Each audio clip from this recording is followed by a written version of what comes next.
No, espérate. No, por Dios. En el nombre de Cristo Jesús, te ordeno que te calles. Te ordeno que te calles. En el nombre de Jesucristo, en el nombre de Cristo, cállate. Así comenzaba la historia más aterradora contada en un programa de radio en vivo en México. Josué Velázquez, satanista de vocación, y Juan Ramón Sáenz, extinto locutor de aquel programa famoso de los años 2000 llamado La Mano Peluda, protagonizaron uno de los eventos más memorables en el ámbito paranormal. Hoy narraremos la historia de ambos personajes en base a sus testimonios de la infinidad de programas en los cuales fueron protagonistas, y trataremos de darle sentido a tanta información que hay al respecto y opiniones sobre este caso a lo largo de más de 20 años desde su comienzo. Y recuerden que esta ha sido una historia llena de misticismo y la cual ha sido inspiración para muchas personas para adentrarse en el mundo de lo paranormal y de las historias de misterio y de terror.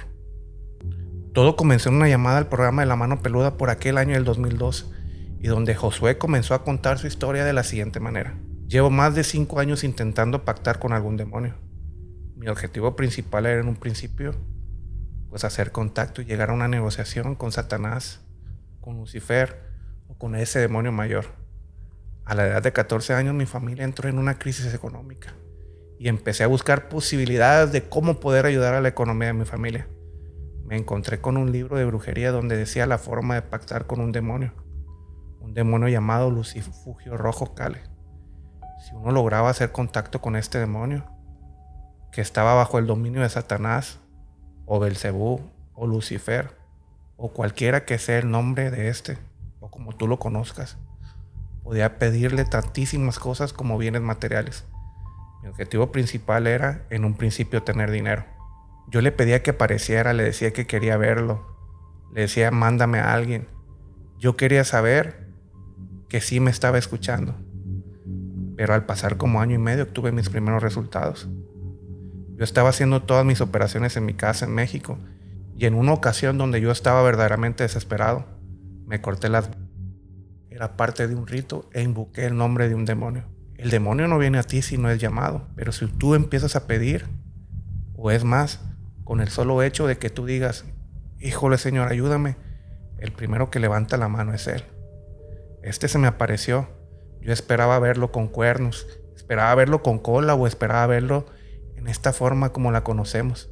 Sin embargo, se me apareció en un señor muy delgado. Era un señor de color, una persona muy delgada que se sentó junto a mí. Yo impactado le dije, ¿quién eres tú? Y él me contestó, no, que me querías ver. En una forma tan tranquila, y yo no sé si era tonto o qué, le dije que tú no puedes ser el diablo. Yo no creo que te hayas aparecido a mí. Y él me dijo, no, yo no soy el diablo, yo soy otra cosa. Ese fue mi primer acontecimiento y ese señor me ha acompañado desde ese momento. Él me explicaba que yo tenía que aprender de él y que tenía que atraer a otros 6 compañeros y que juntos debíamos de hacer una ceremonia con la que me estuvo preparando alrededor de 8 meses. Él me dijo que no me preocupara de nada, que lo único que tenía que conseguir, recuerdo, me pidió, era una cabra. Obviamente lo conseguí y con mis compañeros hicimos una ceremonia. En una ocasión me dijo que yo tenía que traer a un bebé que acaba de nacer, que lo tenía una señora que andaba por ahí, una señora muy humilde. Yo estuve a punto de hacerlo, estuve a punto de ir a robármelo, estuve a punto, pero encontré otro libro en el que empecé a hacer las cosas de invocaciones en la propia sala de mi casa.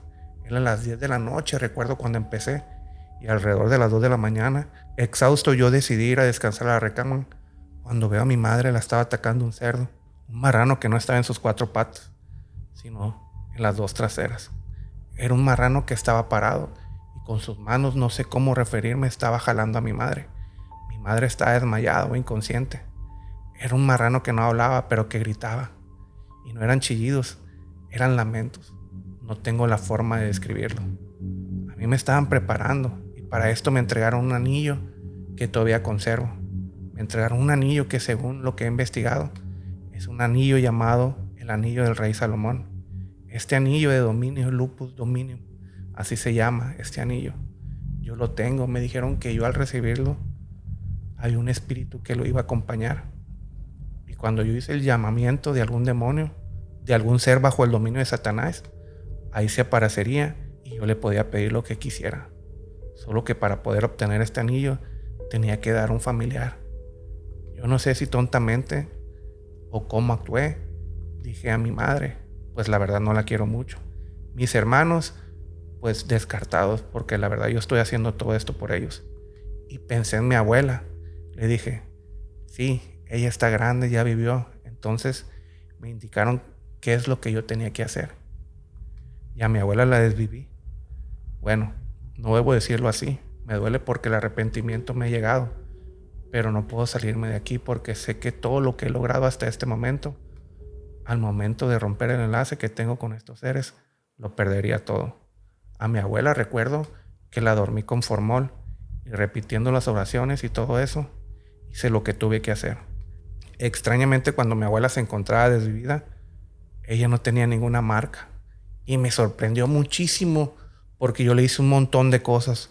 Para empezar, el anillo tenía que ir cubierto, tenía que ir incrustado en el dedo del corazón de ella, o sea, en el dedo del medio, en el dedo del medio de la mano izquierda de esta persona.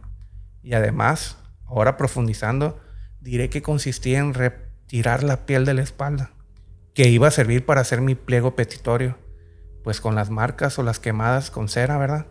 Pero sucede que al día siguiente la encuentran y pues estaba totalmente sin ningún rasguño, como si nada le hubiera pasado.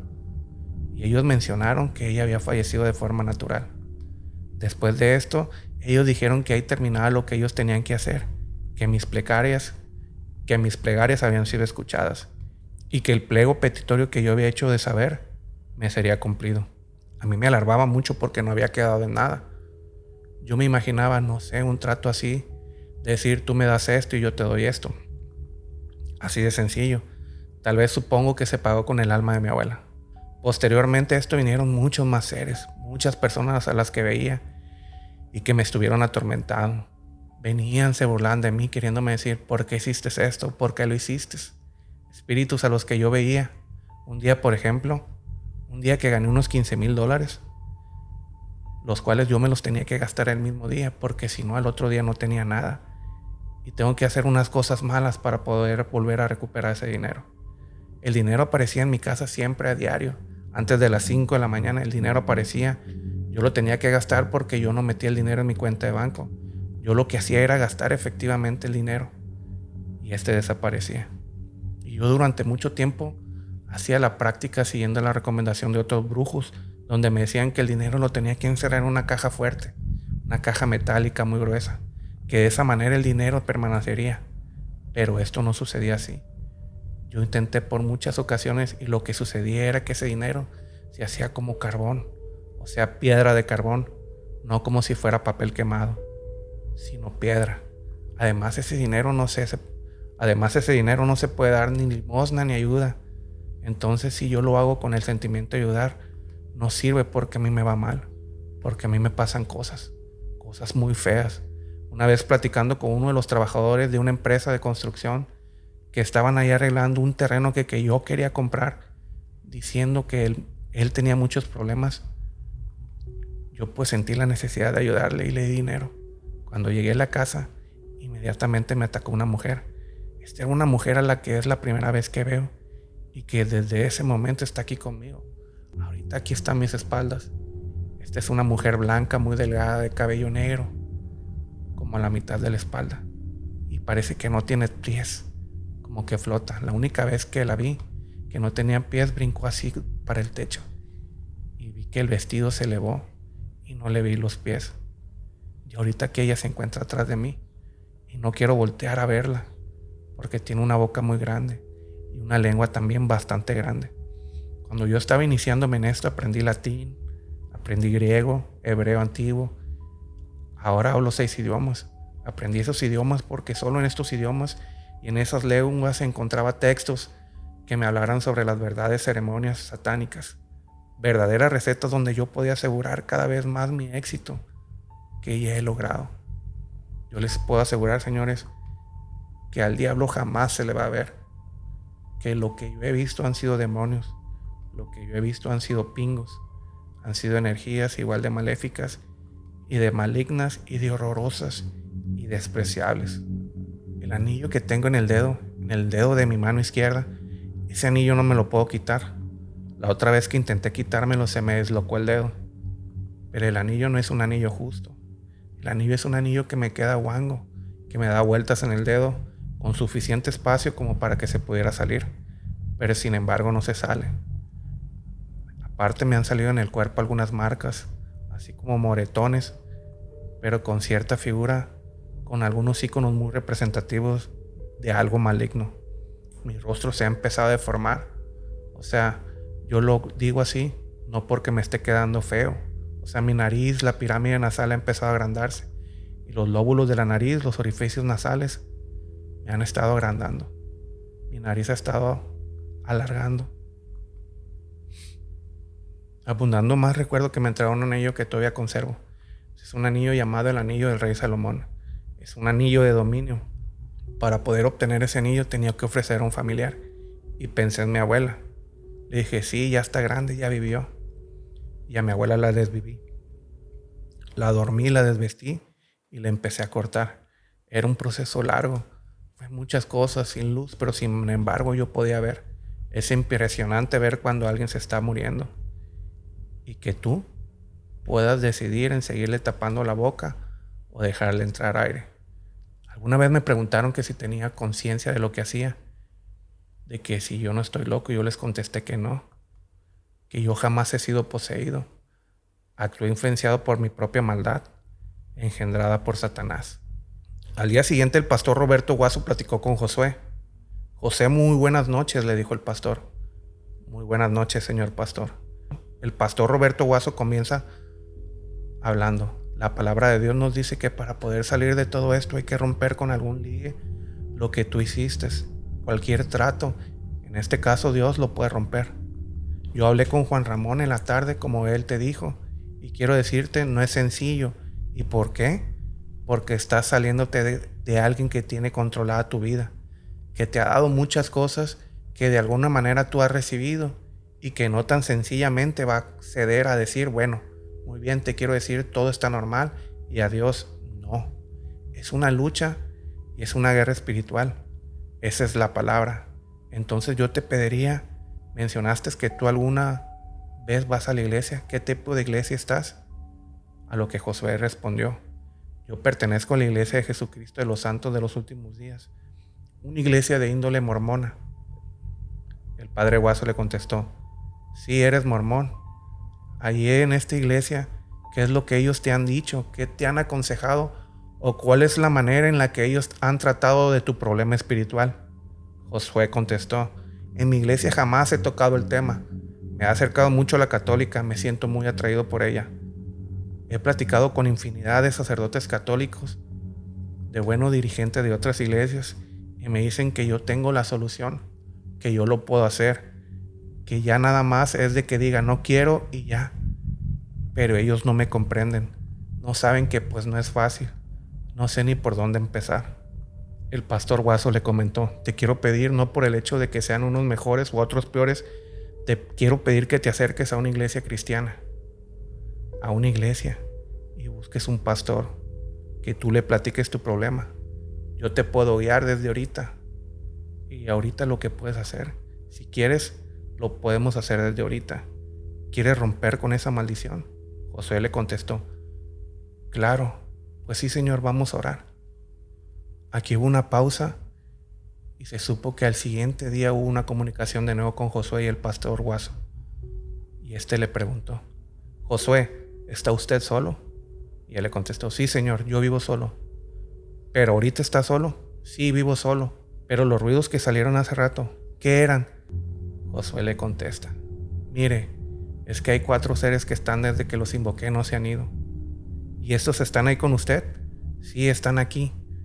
No los estoy viendo porque están como afuera en el patio, pero están aquí en la casa. No pude salir de la casa. He sentido un miedo como nunca. Y pese a lo que he hecho, pese a lo que he intentado, pese a todo lo que he hecho, yo nunca había sentido un miedo como ahora. Me he puesto a reflexionar y tal vez supongo que es porque eso me demuestra como que voy por el camino correcto, que Dios me va a ayudar y que ellos solo buscan ponerme trabas en mi camino.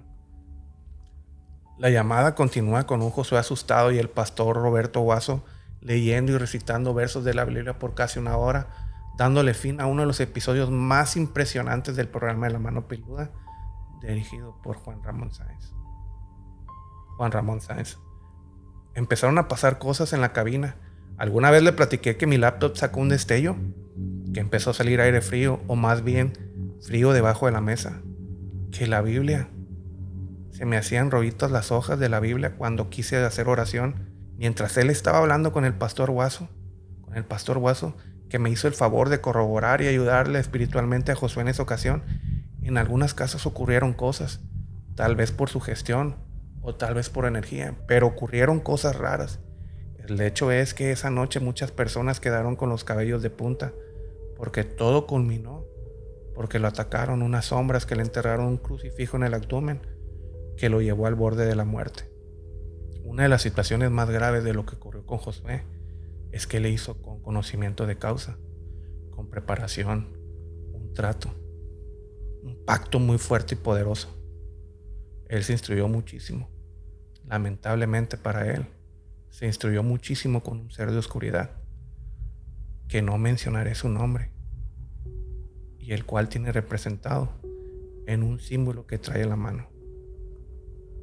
Recuerdo que había conocido en Los Ángeles a Juan Ramón Sáenz precisamente. Yo no sabía que él era un locutor, pensaba que él era como un liberador. Me acuerdo que primero le hablé a un productor de una estación de radio que está allá en Burbank. Bueno, es muy famoso aquí en México también. Le hablé a ese productor, peloncito, porque él me lo había presentado. Porque a Juan Ramón Sáenz lo conocí en un evento que me invitaron, porque hacían eventos que del Día del Latino. Me acuerdo que fuimos al Will and Narrows y me acuerdo que fue en el parque. Mira, me dijeron que él es un productor y que es un investigador del tema paranormal y cosas. Y llamé en el teléfono, le hablé, le estuve marcando y esa noche me contestaron. Fíjate, pues yo sabía que estaba hablando en una cabina de radio. Yo no sabía que estaba haciendo en vivo. Si no, yo no hubiera dicho tanto de lo que dije. Bueno, igual y sí, porque estaba realmente desesperado. Aunque yo estaba en la cocina, no había ya metales, nada, porque me daba miedo que yo, haciendo una locura, me hiciera algo o fuera a hacer algo. Corro a través de un pasillo así enorme y veo un crucifijo que tiene metal, que era un crucifijo muy delgadito de metal, o sea, grande, y tenía un crucifijo, un Cristo. Órale, la verdad es que sí me dolió. Lo hice tan fuerte para penetrar mi piel, porque ya ves que la piel, pues bueno. Y amanecí en el hospital. Y Juan Ramón Sáenz fue a verme. Y de ahí me trajo a San Isidro. Y de San Isidro me pasaron a Tijuana con el pastor Roberto Guaso. Y a partir de ahí me refugié en ese centro cristiano. Probablemente era un monasterio, porque era pura formación de pastores. Y estuve varios años solo en oración y en paz. Y fueron casi 6 años, yo creo, o a lo mejor un poco más, en el que estuve en esa oración hasta que volví a lograr otro contacto, así de fuerte y de completo con la espiritualidad, para que me dejara salir. Y ya me salí y ya pasó nada. A partir de ahí yo estuve todavía muchos procesos pues de adoración al Señor. Yo lo sigo adorando, pero pues ya no de la misma forma. Ya no le pido cosas, ya no hago cosas porque hice convenios con Dios. O sea, no se me quita mi culpa de lo que hice, de todo lo que he hecho. Habrá de pasar ahí por el purgatorio. Josué empezó a aparecer en programas de televisión 9 años después de la llamada que tuvo en el programa de La Mano Peluda. Y uno muy en particular por lo sucedido después de esa entrevista, donde de nuevo tenemos como actor principal a Juan Ramón Sáenz, quien falleció 10 días después de dicha grabación. El programa era Extranormal de TV Azteca. Y el programa comienza de la siguiente manera. Juan Ramón, yo te quiero agradecer que nos hayas acompañado porque eres una pieza importante para Josué, porque él no se siente cómodo si tú no estás presente en esta entrevista. Juan Ramón agradece y comienza de la manera. No, al contrario, gracias a ustedes, gracias a Josué. Y pronto estaremos nuevamente juntos celebrando que él está libre totalmente de esa situación de la cual salió del infierno. Juan Ramón mostraba todo este respeto y eso lo proyectaba físicamente. Y yo lo noté un poco ansioso porque empezaba ya a manotear un poquito más tranquilo. Conforme iba avanzando la entrevista, yo estaba tomando imágenes de apoyo y quería yo grabar algún detalle sobre todo del entrevistado. Me llamaba mucho la atención que él en todo momento cerraba sus manos y que se las llevaba al estómago. Yo al principio, cuando estábamos viendo la nota antes de salir al aire, yo pensé que estaba haciendo alguna especie de protección con sus manos para evitar la coerción energética. Hemos visto, Juan Ramón, que Josué en algún momento tiene que parar la entrevista porque recibe alguna especie de ataque. Sí, son ataques energéticos que para él ya son comunes, pero para nosotros no. Después de la entrevista hubo varios accidentes. Nos enteramos que uno de los camarógrafos que estaba, nuestro compañero Luis Ernesto, que estaba grabando la nota, también cayó al hospital. Es que días después, narra él, yo tuve que entrar al quirófano por un problema abajo de mi vientre, una hernia que me dio problemas. Otro de nuestros compañeros, Mario Estrada, tuvo un accidente automovilístico muy fuerte. Él menciona, me fui a descansar y cuando yo iba ya hacia mi casa iba manejando de manera normal, tranquilo, las calles prácticamente vacías, porque después de la medianoche ya no hay mucho tráfico como en cualquier ciudad. Y de pronto sale un carro detrás de mí, pero se me cierra muy bruscamente. Pero no vi ningún carro que estuviera cercano y de pronto y me descontrolo porque se me cerró muy fuerte y fui a chocar contra un poste. También Josué continuamente estaba recibiendo ataques. De hecho, en la nota que presentó Mario Estrada está convulsionando él frente a la sorpresa del reportero y del mismo Juan Ramón. Yo me asusté mucho. La verdad que ese tipo de convulsiones, de movimientos, esos temblores tan agitados, tan grandes, no son normales, no son como un escalofrío o algo así.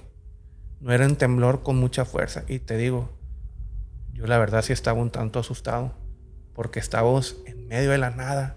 Y bueno, ahí no había ni para dónde correr porque era el agua lo que teníamos alrededor. Josué cuenta un poco sobre lo que pasó ese día. La última entrevista que tengo con Juan Ramón Sáenz para la televisión, pues no pasó todo lo que ocurrió realmente. Se quitaron muchas cosas por las que ahí se estaba haciendo. Empezaron a haber manifestaciones en el agua. Los camarógrafos, pues la verdad sí se espantaron y se detuvo. Continuamos y empezaron las manifestaciones de nuevo. Conforme iba avanzando la noche, las manifestaciones iban siendo más constantes. Había tambales, así se hacía la lancha para un lado para otro y se tambaleaba. Y entonces fue cuando Juan Ramón empezó a hacer oración y todo eso. A él lo empezaron a rodear moscas y se preguntarán qué es lo que está sucediendo. Pues eso, que a Juan Ramón Sáenz casi lo giran hacia el agua. Ellos estaban al extremo último en la parte frontal de la embarcación y estaban sentados por ambos lados. La trajinera estaba en medio del agua sin movimiento. Y tú sabes que si no hay quien la manipule, va a permanecer estática. Los camarógrafos igual por su posición estaban y él sintió, se quitó una mano encima.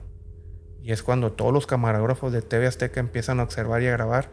Y el agua, tú sabes que con los cambios de temperatura hay evaporación. Lo curioso fue que cuando colocan las cámaras hacia el agua, estas evaporaciones eran seres que tenían una forma, una cosa extraordinaria. Y un camarógrafo ya no aguantó y lo tuvieron que bajar. O sea, yo no sentía realmente muchas cosas de qué es lo que estaba ocurriendo, pero pues empezó a oler mucho mal. Digo, es un agua que aunque tiene circulación, o sea, esta agua no está podrida y percibes un aroma de humedad y al chichicasque que se hace ahí por nada. O sea, la presencia del maligno o de estos pingos era fuerte. Gracias a esto mucha gente le echa la culpa a Josué de la muerte de Juan Ramón Sáenz. De hecho, Josué mismo dice que él le ha matado gente a través de sus poderes, de que vendió su alma a Satanás, pero que él no tuvo que ver con el fallecimiento de Juan Ramón. Josué y la muerte de Juan Ramón Sáenz y el pastor Guaso. ¿Tuviste que algo que ver con la muerte de ellos? Josué responde, no necesariamente. Yo era un cúmulo de energías malas. Realmente ni existía una revolución de energías malas de espíritus malos. Si existe la posibilidad de que su estado de energía de ellos permitiera el ingreso de estas cosas, sí existe la posibilidad de que su estado de energía de ellos permitiera el ingreso de estas cosas. Pero no fue mi voluntad la que lo hizo, exactamente. No fue un deseo mío. Jamás lo promoví en los rituales y jamás se buscó eso. Eran personas que ya estaban débiles y que se vieron vulnerables a energías. Lo digo en el caso de Juan Ramón Sáenz y de otra gente. La muerte de Juan Ramón es voluntad de otra gente. Y hay que aclarar algo, que Juan Ramón sí tenía un trabajo. Y el trabajo era desaparecerlo. O sea, Juan Ramón querían, así es, haberlo desvivido. Y en el caso tuyo y del camarógrafo, que fue intervenido quirúrgicamente, debo decir y sí aceptar que fue mi presencia y por no estar protegidos adecuadamente. Pero déjame explicarte nuevamente, no es algo que uno provocara o que uno generara. Si tú te acercas al fuego, forzosamente te vas a calentar. Y si te acercas más, te vas a quemar. En una entrevista con Dross, él le pregunta a Josué que abunde más en el tema. Por ejemplo, Juan Ramón Sáenz, de alguna manera tú piensas que tú tuviste, o sea, que no obviamente, sino que toda esta hora de cosas que te rodean tuvo que ver con la muerte suya. Josué responde, él ya venía de recuperarse de un cáncer. Él no tenía la fortuna de tener una salud sólida. Y este problema, este cáncer, del que se recuperó ya fue antes de conocerte a ti. Él era una persona con una salud próxima de deteriorarse. Y debemos entender cómo funcionan esas energías. La brujería, por ejemplo, cuando uno se somete a un embrujo, un hechizo a una persona, lo que busca es generar las condiciones. Y si el hechizo va para comerse la salud de la persona, uno busca provocar las condiciones para que esta persona de una gripe fallezca. Y efectivamente, Juan Ramón Sáenz sí había tenido problemas de salud, pero realmente hay canales de la gente que conoce. Entonces, cuando una energía negativa entra en un organismo, sigue las leyes, porque algunos espíritus son leyes. Y no es furtivo ni casual. Sigue las leyes de los fluidos. Se van donde menos haya resistencia. Y entonces, cuando hay algún padecimiento dentro del organismo, la energía negativa se concentra en ese punto. Y entonces exacerba, aumenta o hace más crítica la situación exacta.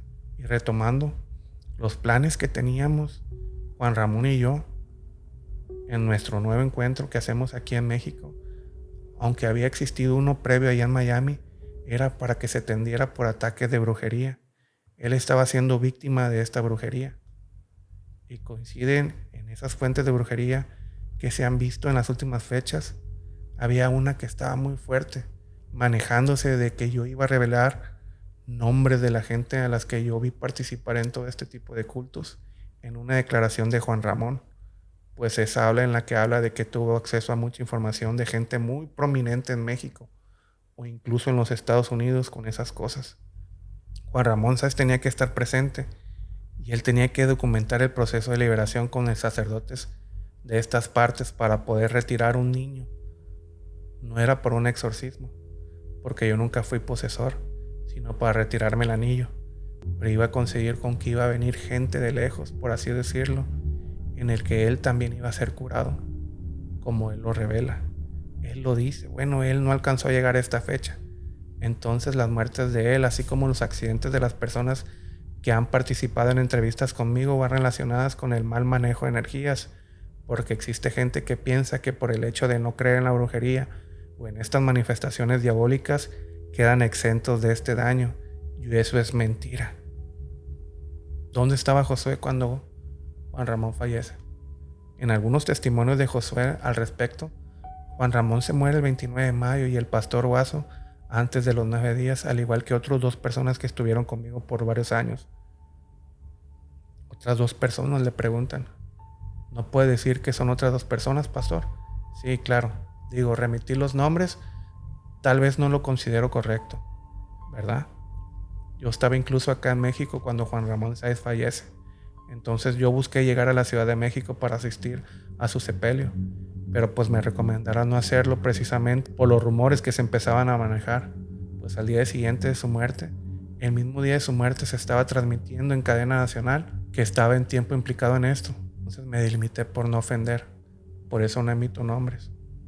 Pero eran personas, una es con sacristán, o más bien capellán, de verdad de donde yo estaba, porque aunque la mayoría hice un tratamiento dentro de una iglesia cristiana, yo termino en un centro católico. ¿Y qué pasó con Josué después de todo esto? Después de la entrevista, Josué contesta, después de la entrevista que estuvimos con Juan Ramón, viene una fecha importante para mí. Era al menos una serie de rituales que teníamos que hacer, el último que era de gran importancia. Y fue cuando me pude quitar el anillo. En un momento muy muy fuerte de los cuales existen imágenes. La ceremonia de liberación que Josué estaba a punto de presentarnos es el momento en que Juan Ramón Sáenz tanto esperó ver. Desafortunadamente la muerte lo sorprendió antes de poder presenciarlo. Según Josué Velázquez, lo que usted está a punto de ver es una comunicación directa con el demonio. Josué, los 7 sacerdotes que acompañaban a Josué intentaron recrear las condiciones del ritual que lo introdujeron al satanismo, solo que en esta ocasión lo que ellos buscaban sería revertir los efectos del primer ritual, rechazando al demonio cuando éste apareciera. Cuando el rechazo estuviera realizado, ellos aprovecharían la confusión para quitar el anillo, que durante años estuvo lastimando la mano de Josué. Y este es el impresionante momento. Cuando ya lograron retirar el anillo, ¿qué hacen con él? El anillo ingresa en unas pieles y se le vacía plomo. Y eso es lo que se ve dentro del fuego, es el anillo, la bola de plomo ya fundida que está ahí. Aparentemente, un renovado Josué Velázquez se está revelando ante el mundo y sus actuales intenciones dichan mucho de los que en el pasado lo impulsaron a cometer actos satánicos. En la actualidad, José continúa haciendo apariciones en podcasts famosos como el de Gusgri, el de Gafe, Extra Normal, entre otros. Y en cada uno de ellos cuenta algo nuevo de lo que sucedió con su relación con Juan Ramón Sáenz. A la fecha hay muchas personas que lo creen culpable de lo que le sucedió a Juan Ramón, pero la realidad es que, haya tenido algo que ver o no, siempre será un misterio. ¿Tú qué opinas? Déjanos tu opinión en los comentarios. Aquí estarán apareciendo nuestras redes sociales y suscríbete a nuestro canal de YouTube para continuar creciendo y brindarte más y mejores episodios. Mi nombre es Paris Martínez y esto es Proyecto 30.